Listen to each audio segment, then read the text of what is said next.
Damien was very ill with chronic fatigue, and a couple of years after he came over here, I had the same thing happen to me. Body was run down, and I had to stop playing singles for quite a while. Immune system just shut down. And I started to look at people that had gone through a similar thing, and started calling mainly squash pros that had been through it. And Damien was one of those. And he encouraged me, even if I wanted to keep playing, just to take a year or two off and not stress myself with being in Australia, and just have a different focus, maybe try coach and just get my brain off it. And it starts out as a physical condition, chronic fatigue, but it does, after a couple of years of battling it, it definitely becomes a mental challenge, waking up each day and trying to do anything. So I spoke to him at length, and I took his advice.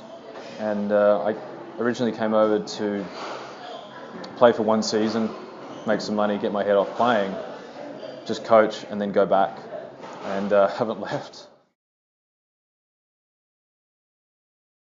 It was probably after about a year here that I'd never even seen doubles, and I got invited to play a member guest tournament at the Union Club, and never even really touched a doubles ball, and they gave me a +7 handicap. So I won that tournament as a guest in an amateur event, and I kind of got the bug a little bit just from playing that. I just thought it was a fun game, and then started dabbling the next season with Eric Volchek. And yeah, from then on I've played every season for the last, I think, 10 years. So we met when we were 12. I just moved to Australia I grew up on an island in Papua New Guinea, and I moved to Australia when I was 12, and just started dabbling in squash. And first tournament I played, I had to walk on court against Damien, and he was probably almost as big back then as he is now at 12. And I couldn't believe that someone of that size was that age, and he absolutely destroyed me, and he wasn't nice either. And it was funny, the first 2 years, he was a real bully to me. But obviously that changed. And we've really since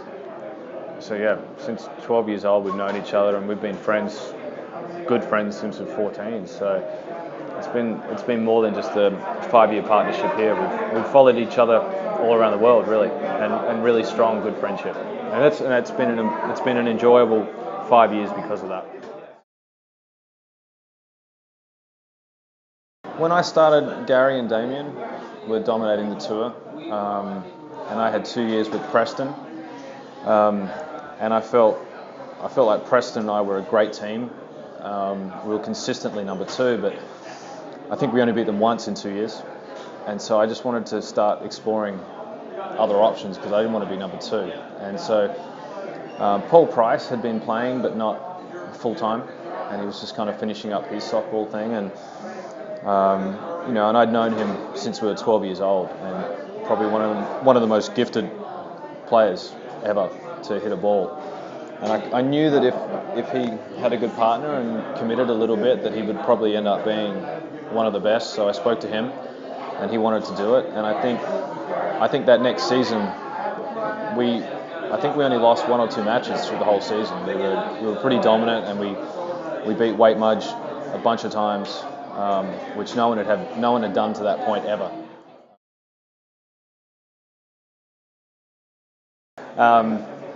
Damien's a very he's a very supportive partner. I think we both are. So you always feel like it's enjoyable when you always feel like you have someone out there who has your back. He's not going to criticize. Always respectful. Always trying to figure out how to win. If you have a bad day, it's not. He knows that you're not out there. He knows you're still out there trying your butt off. So it's been an easy partnership in that respect. Like, we both have a lot of respect for each other. Obviously, he's a phenomenal doubles player. One of the best, and one of the smartest doubles players I've ever been on court with. So it's been a really enjoyable journey with him. Trying not to think about it now. Yeah, obviously tearing up a little bit just talking about it, but it's going to be tough. Like obviously at the moment more focusing on match to match, but Monday, hopefully we make it through to Monday or Sunday, whenever it does end. It's going to be tough. Take a while to sink in. Hopefully it won't be our last time.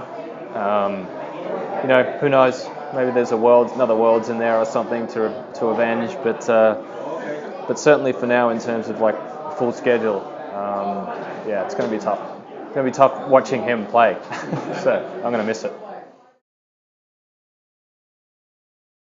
I'm trying to think when the SDA came in 4 or 5 seasons ago. We were at the season I felt the tour was starting to actually even slide a little bit. We were down, I think I only played 8 tournaments that season, and the total purse was under $300,000. And a group of us got together to rebrand, turn it into a player-owned tour, non-profit. And I think that was a really important turning point for the players to start to have some ownership, and just, everyone's got a bit of skin in the game, and since that day we're up to around 600,000, so we've doubled the amount of events, and I think our membership is almost quadrupled, which is one of the most important aspects. We're certainly still a long way to go, I think. Like my goal when we rebranded and took over was within 5 to 7 years to be $1 million tour and a glass touring court. I'm still hopeful that we'll accomplish that in the next 2 years. So I feel like we're finally at a point though where we're in a position to launch in that direction and launch forward. Like it's just taken a lot to get staff involved, and now we have a team that travels with us.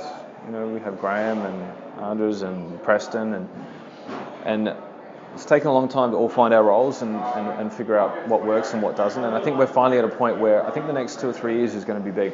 I think it's going to be great.